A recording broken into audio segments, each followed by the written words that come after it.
Tegar di tengah luka, di sebuah desa kecil yang tenang, tinggal seorang gadis remaja bernama Nisa. Usianya baru 16 tahun, tapi beban hidup yang dipikulnya seolah milik wanita dewasa. Sejak ibunya meninggal 5 tahun lalu, ayah Nisa menikah lagi dengan seorang bernama Rani. Seorang janda beranak satu yang usianya sama dengan Nisa. Sejak hari pertama Rani masuk ke rumah mereka, Nisa tahu, hidupnya tak akan pernah sama. Senyum palsu wanita itu hanya bertahan beberapa minggu. Setelah itu, topengnya jatuh. Setiap hari, Nisa diperlakukan seperti pembantu, disuruh bersih-bersih, memasak, mencaci, sementara anak kandung Rani hanya duduk bermain atau tidur sepanjang hari. Cepat bersihkan lantai itu. Jangan seperti ibumu yang pemalas dulu. Bentak Rani suatu pagi, melempar kain pel ke arah Nisa. Cukup, mulai hari ini, jangan suruh aku lagi. Aku di sini bukan pembantu. Akhirnya kesabaran Nisa sudah mulai habis. Nisa menghela napas dalam. Ia ingin membalas teriakannya lebih kencang lagi, tapi ia tahu, jika bicara kasar, hanya akan membuat ayahnya marah padanya, bukan pada Rani, jadi tunggu saja waktunya. Namun, meski sering disakiti, Nisa bukan anak lemah. Ia belajar membela diri, bukan dengan kekerasan, tapi dengan keberanian. Suatu hari Rani refleks mau menamparkan Nisa hanya karena Nisa tidak mau lagi disuruh-suruh. Nisa bangkit, matanya tajam, tubuhnya tegap. Jangan berani sentuh aku. Aku bukan Nisa yang dulu lagi. Aku tahu mana yang salah, dan aku akan teriak sekeras-kerasnya sampai tetangga dengar, katanya dengan suara dingin. Rani terkejut. Ia tak menyangka gadis pendiam itu bisa seberani itu. Sejak malam itu, Rani tak pernah lagi main fisik. Tapi luka-luka kecil lain tetap datang, kata-kata kasar, makanan basi, sepatu disembunyikan. Namun Nisa tetap tegar. Ia belajar dengan sungguh-sungguh. Nilainya selalu terbaik. Ia sering ke perpustakaan desa, mencatat setiap informasi tentang beasiswa. Ia punya satu tujuan, keluar dari rumah itu, dan membuktikan bahwa ia bukan anak yang lemah. Suatu hari, sebuah kabar datang, Nisa lulus seleksi beasiswa ke luar negeri. Ia menangis, bukan karena sedih, tapi karena akhirnya akan bebas. Di depan rumah, ia berdiri membawa koper kecil. Aku pamit Pak. Nisa mencium tangan ayahnya, ketika Nisa mendekati ibu tirinya untuk bersalaman, Rani malah melengos mengibaskan tangannya. Sudah pergi saja, aku yakin setelah kamu pergi rumah ini akan tentram. Sindirnya. Nisa hanya tersenyum. Terima kasih ya, karena semua luka yang ibu kasih, justru bikin aku kuat. Lalu ia melangkah pergi, meninggalkan luka, lebih-lebih kalau ingat ibu tirinya selalu menyenggol dan menjelekan ibundanya yang sudah meninggal. Saat langkah pertama dia bertekad untuk belajar sungguh-sungguh agar suatu hari orang-orang yang sekarang menghardiknya akan dibuatnya menyesal. Sudah 3 bulan Nisa tinggal di negeri orang. Kota itu dingin, langitnya sering kelabu, tapi entah kenapa Nisa merasa lebih hangat di sana ketimbang rumahnya dulu. Ia tinggal di asrama kecil bersama beberapa siswa lain yang juga mendapat beasiswa. Teman-temannya ramah, tidak ada yang merendahkan atau memandang rendah seperti yang sering ia alami dulu. Namun malam-malam sepi tetap datang. Kadang Nisa termenung di tepi jendela, mengingat wajah ibunya yang lembut, dan ayahnya yang kini terasa jauh, bukan oleh jarak, tapi oleh sikapnya yang berubah sejak menikah lagi. Ayah, bisiknya pelan, kau masih ingat aku. Ia menghapus air mata yang tak sengaja jatuh. Tapi seperti biasa, Nisa tidak membiarkan tangisnya terlalu lama. Ia bangkit, membuka buku catatannya, dan mulai menulis. Tiap malam, ia menulis kisahnya. Tentang Rani, tentang ketidakadilan yang ia alami, tentang luka-luka yang ia terima namun tak pernah ia biarkan mengalahkan semangatnya. Kata demi kata, ia tuangkan semuanya. Ia ingin suatu hari, kisahnya dibaca banyak orang. Bukan untuk mengasihani, tapi untuk memberi kekuatan pada mereka yang senasib. Suatu hari, seorang guru menemukan tulisan Nisa yang tertinggal di meja. Ini ceritamu, tanya guru itu keesokan harinya. Nisa ragu, lalu mengangguk pelan. Sangat menyentuh, dan jujur. Apa kau mau kirimkan ini ke lomba menulis tahunan? Aku yakin kau punya peluang besar. Untuk pertama kalinya, Nisa tersenyum lebar. Bukan karena pujian, tapi karena harapan. Beberapa minggu kemudian, namanya diumumkan sebagai pemenang utama. Tulisan itu dipublikasikan, dibaca ribuan orang. Banyak yang mengirim pesan, anak-anak yang merasa terwakili, ibu-ibu yang menangis membaca kisahnya, bahkan ada beberapa yang mengajak Nisa menjadi pembicara muda dalam seminar remaja. Dan di suatu pagi, Nisa membuka pesan singkat dari ayahnya. Maafkan ayah, aku membaca tulisanmu, dan aku menangis. Aku bangga padamu, nak. Maaf karena ayah buta selama ini. Nisa memejamkan mata. Tidak semua luka bisa disembuhkan. Tapi kini ia tahu, luka bisa membentuk sayap, dan sayap itu sedang ia gunakan untuk terbang jauh, lebih tinggi dari siapapun yang pernah meremehkannya. Nama Nisa kini dikenal banyak orang. Bukan sebagai anak tiri yang terbuang, tapi sebagai penulis muda inspiratif yang kisahnya menyentuh hati ribuan pembaca. Ia diundang ke beberapa negara, berbicara tentang kekuatan perempuan, keberanian, dan harapan. Sementara itu, di kampung halaman, Rani duduk termenung di ruang tamu ditemani anaknya yang bernama Della, di rumah yang mulai berdebu. Televisi menyala, menampilkan wajah Nisa yang sedang diwawancarai oleh stasiun TV internasional. Gadis ini dulunya hanya anak desa yang hidup dalam tekanan. Tapi ia bangkit, menolak tunduk pada kekerasan dan ketidakadilan, ujar si pembawa acara. Rani meremas gelas di tangannya. Matanya menyala oleh amarah yang tak bisa disembunyikan. Ia tak pernah menyangka, gadis yang dulu ia hina, ia caci, bahkan coba rendahkan, justru sekarang berdiri lebih tinggi darinya. Kenapa harus dia? Desis Rani. Anak itu cuma tahu cari perhatian. Tiba-tiba hatinya bergejolak, matanya melirik anaknya yang sedang asyik memainkan gawainya. Dasar anak tidak berguna, batinnya. Dalam hatinya Rani mengakui Della anaknya, tidak ada apa-apanya dibanding Nisa, baik dalam kedisiplinan atau kecerdasan juga fisik. Dari sanalah sebenarnya timbul rasa iri terhadap Nisa. Dia tidak mau anaknya tersingi. Sejak itu Rani selalu memanjakan Della. Dia tidak mau Della capek kerja atau kekurangan uang jajan, apa kemauannya dia turuti dengan harapan Della akan tumbuh lebih bermartabat dibanding Nisa yang tiap hari dimarahi dan diintimidasi. Rani tidak sadar dengan sikapnya seperti itu akan membuat anaknya tidak berguna dan tidak bisa apa-apa. Dalam hatinya, ia tahu, bukan perhatian yang dicari Nisa, melainkan keadilan. Dan ia juga tahu, rasa iri yang membakar dadanya bukan salah siapa-siapa, selain dirinya sendiri. Tapi Rani tidak terima kalau Nisa lebih unggul dari segi apapun dari anaknya. Para tetangga mulai membicarakan Nisa. Hebat ya anak itu. Padahal dulu kita kira dia nggak akan jadi apa-apa, kata Bu Rika di warung. Iya, malah si Rani sekarang jarang keluar rumah. Mungkin malu kali ya, sahut yang lain sambil tertawa kecil. Rani mendengarnya. Dunia seolah berbalik. Dahulu, ia berdiri di atas dengan kebanggaan semu. Kini, ia terseok di bawah bayang-bayang nama Nisa. Sementara itu, Nisa tak sedikit pun memikirkan balas dendam. Dia cuma ingin membuktikan kemampuan dirinya. Hidupnya terlalu berharga untuk menoleh ke belakang. Ia tahu, dendam hanya akan mengikat kakinya yang kini sudah bisa terbang. Saat ia pulang ke Indonesia, ia memilih untuk tinggal di hotel untuk beberapa saat. Dia bertekad tak akan pernah kembali ke rumah itu. Rani mengetahui hal itu, dan untuk pertama kalinya, ia menangis.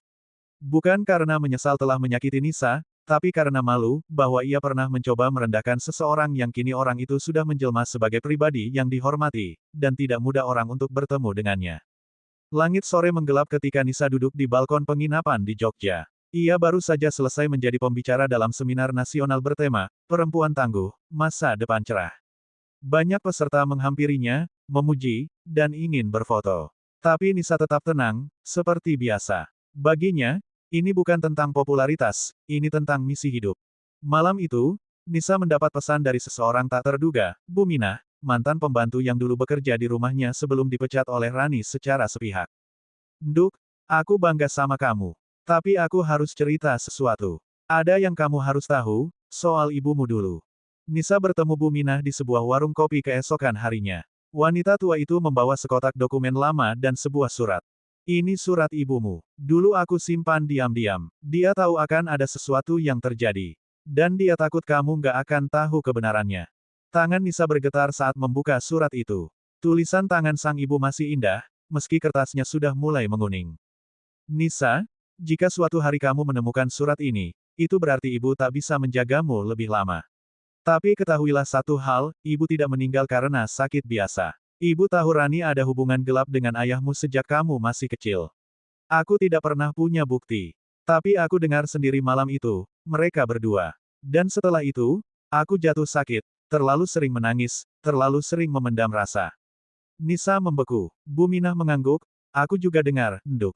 Tapi aku diancam Rani waktu itu. Aku diusir. Aku hanya pembantu. Tapi sekarang aku tidak bisa diam lagi. Nisa menatap jauh ke arah jalan. Rasanya seperti puzzle hidupnya perlahan disusun kembali. Selama ini ia kira ibunya hanya sakit hati karena ditinggal. Ternyata pengkhianatan itu jauh lebih dalam. Beberapa hari kemudian, Nisa menghubungi ayahnya. Suara ayahnya berat seolah menyimpan beban. Ayah, ucap Nisa pelan, ibu tahu. Dan sekarang aku tahu apa yang ayah lakukan pada ibu. Dengan suara memelas tak ada yang bisa dibantah olehnya. Air matanya jatuh begitu saja. Ayah, salah. Maafkan ayah terlalu lemah untuk membela ibumu dan kamu. Nisa tak berkata apa-apa lagi. Ia tak butuh penjelasan. Tapi ia ingin ayahnya tahu, bahwa penyesalan memang selalu datang terlambat. Dan Rani, ketika tahu Nisa mengetahui semuanya, ia tak lagi berani bicara. Ia seperti bayangan yang memudar dalam diam, malu sendiri menghadapi kenyataan bahwa semua kebusukannya perlahan terungkap, oleh anak tiri yang dulu ia anggap hina. Rumah itu berdiri megah di tengah kota. Sebuah hunian besar dan elegan, dikelilingi taman kecil dan suara burung yang merdu. Di dalamnya, Nisa duduk di samping suaminya, Ardi, seorang dokter dan pengusaha muda yang dulu menjadi relawan di acara kemanusiaan tempat mereka pertama kali bertemu. Hidup Nisa kini tenang, tapi bukan karena lupa masa lalu, melainkan karena ia telah berdamai dengannya.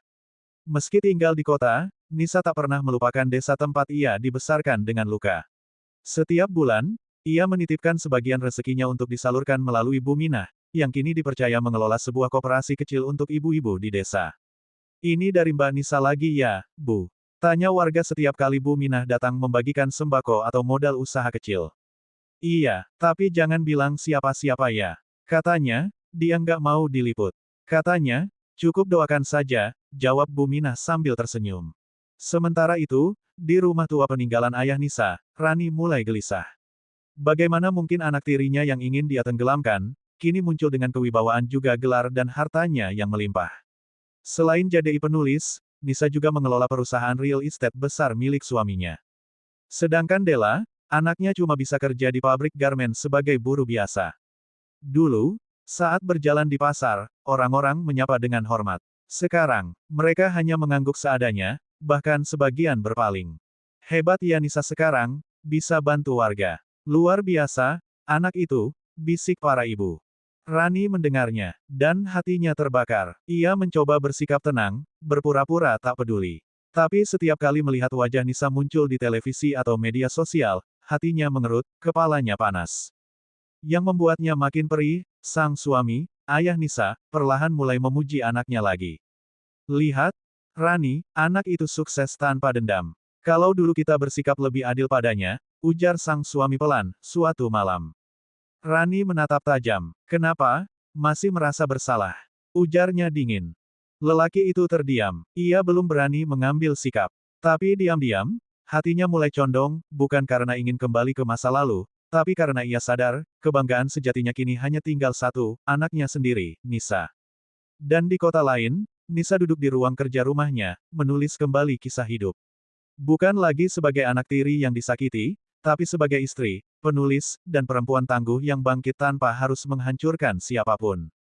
Ia tak pernah meminta balas. Tapi semesta punya caranya sendiri untuk menempatkan segala sesuatu di tempat yang seharusnya. Pagi itu, aroma makanan yang dihidangkan salah satu artnya mengisi dapur yang hangat. Nisa berdiri di depan kaca, tangannya menyentuh perut yang mulai membuncit. Wajahnya berseri, matanya berbinar. Sayang, kamu yakin masih mau kerja hari ini? Tanya Ardi sambil membawa segelas jus. Nisa mengangguk, aku cuma wawancara ringan untuk radio komunitas. Nggak capek kok, aku justru senang bisa tetap aktif. Ardi mengelus kepala Nisa lembut. Kamu memang perempuan paling kuat yang aku kenal. Berita tentang kehamilan Nisa cepat tersebar, terutama setelah radio lokal membahas tentang program edukasi keluarga yang akan ia luncurkan. Warga desa menyambutnya dengan doa dan sukacita. Mudah-mudahan anaknya secantik ibunya dan sebaik hatinya, kata Bu Minah saat menyampaikan kabar kepada warga. Namun tidak semua ikut bahagia. Di rumah tua yang mulai sepi itu, Rani mendengar kabar itu dari seorang tetangga. Bu Rani, katanya Non Nisa, hamil ya. Wah, cucu pertama tuh. Selamat ya. Rani hanya tersenyum kaku. Tapi begitu tetangganya pergi, ia membanting vas bunga di meja. Kenapa semua orang terus-terusan bicara tentang dia? Teriaknya. Ia berjalan mondar-mandir, pikirannya dipenuhi rasa iri. Ia tahu, bahkan dalam perut Nisa yang tengah mengandung pun, orang-orang akan tetap melihat keajaiban. Sesuatu yang tidak pernah bisa ia ciptakan walau hidup bergelimang harta. Malam itu, Rani duduk sendiri di ruang makan. Ayah Nisa mendekat, membawa teh hangat. Kamu masih marah soal Nisa? Tanyanya pelan. Rani menatap tajam. Kau selalu bandingkan aku dengannya sekarang. Sang suami menarik napas panjang. Aku tidak membandingkan. Aku hanya melihat. Nisa tumbuh dengan luka, tapi ia tidak memilih untuk menjadi duri. Sementara kamu punya segalanya, tapi selalu merasa kurang. Rani terdiam. Untuk pertama kalinya, suaminya bicara setegas itu. Malam makin larut, tapi bagi Rani, rasa sepi justru semakin menyiksa. Semua yang ia banggakan perlahan kehilangan nilai, karena tak ada cinta yang nyata mengelilinginya. Sementara itu, di kota, Nisa dan Ardi menuliskan nama-nama untuk calon bayi mereka. Di tengah malam, mereka berdoa dalam hening. Semoga anak ini lahir dalam damai. Dan semoga, semua luka yang pernah ibu rasakan, tidak pernah sampai padanya, bisik Nisa sambil mengusap perutnya. Ia tahu, perjalanan hidupnya belum selesai.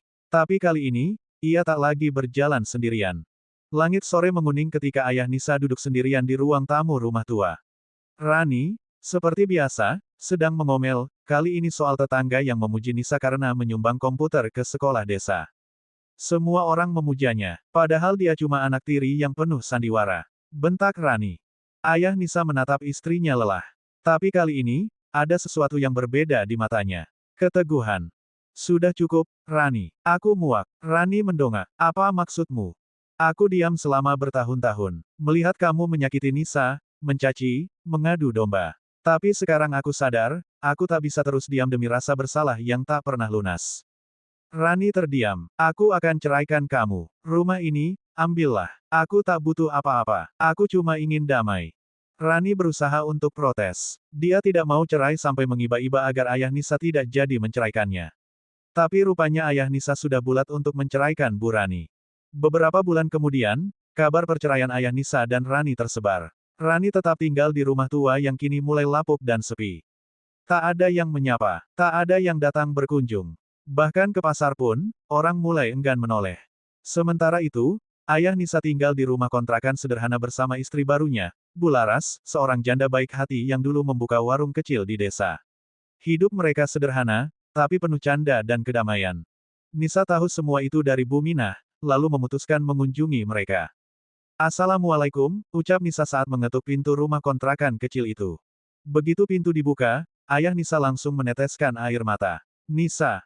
Nisa tersenyum. Aku bawa oleh-oleh. Sama sedikit makanan untuk makan malam. Bu Laras memeluk Nisa. Nak, kamu sungguh anak luar biasa. Sejak saat itu, Nisa sering berkunjung. Ia bahkan merenovasi kontrakan itu menjadi lebih nyaman, tapi secara diam-diam mulai membangun rumah yang lebih besar untuk mereka. Rumah ini buat ayah dan Bu Laras. Kalian boleh pindah kapanpun, ujar Nisa suatu hari sambil menyerahkan kunci. Ayahnya menolak dengan terharu, tapi Bu Laras memegang tangan suaminya. Kita terima, bukan karena ingin mewah, tapi karena anakmu ingin membalas dengan cinta. Rani melihat semua itu. Ia tahu, rumah bagus itu kini dihuni oleh mantan suaminya dan perempuan yang ia hina dulu. Ia tahu, Nisa sering mengajak mereka liburan ke luar kota, bahkan pernah terlihat di berita saat mereka bertiga menghadiri acara sosial di Bandung. Ia mengintip dari balik jendela rumahnya yang kini mulai bocor. Matanya panas. Tapi bukan karena cuaca. Karena di dalam hatinya, ada bara iri yang tak bisa dipadamkan, melihat Nisa, anak tiri yang dulu ia anggap rendahan, kini menjadi cahaya yang bahkan menyinari orang-orang yang dulu menolak mentah-mentah keberadaannya. Rani menatap layar ponsel miliknya dengan tatapan kosong. Ia baru saja melihat unggahan foto Nisa bersama ayah dan Bu Laras di sebuah villa pegunungan. Mereka tersenyum lepas. Terlihat hangat. Terlihat seperti keluarga. Sesuatu dalam diri Rani mendidih. Tapi bukan karena rindu. Bukan karena menyesal. Melainkan, karena kalah. Laras itu cuma perempuan pasar. Apa hebatnya dia? Kenapa hidupku malah makin jatuh setelah mereka bersatu? Gumamnya dengan suara parau. Hari-harinya kini makin sepi. Rumah lapuk yang dulu ia anggap istana kini hanya menjadi tempat berdebat dengan suara hati yang penuh iri. Namun hari itu, Rani mendapat ide. Aku harus dekati Nisa. Harus. Mungkin lewat dia aku bisa masuk lagi ke lingkaran mantan suamiku. Dan kalau aku bisa pecah belah mereka. Ia tersenyum kecil. Sebuah senyum yang lebih mirip racun. Rani mulai mencari-cari informasi tentang keberadaan Nisa. Tapi semuanya serba terbatas. Akun media sosial Nisa tidak pernah memajang lokasi.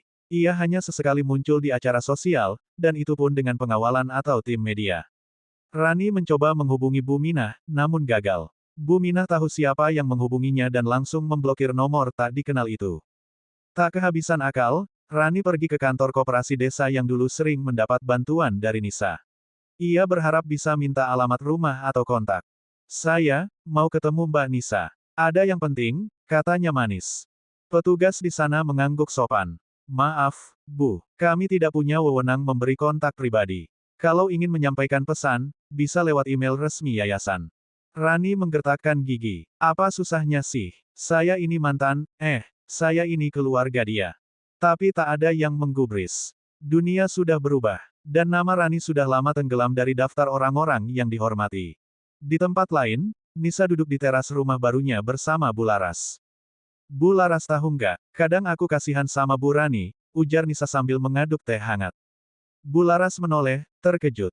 Kok bisa? Karena dia terlalu lama hidup dengan rasa iri. Sampai-sampai lupa bagaimana rasanya bahagia.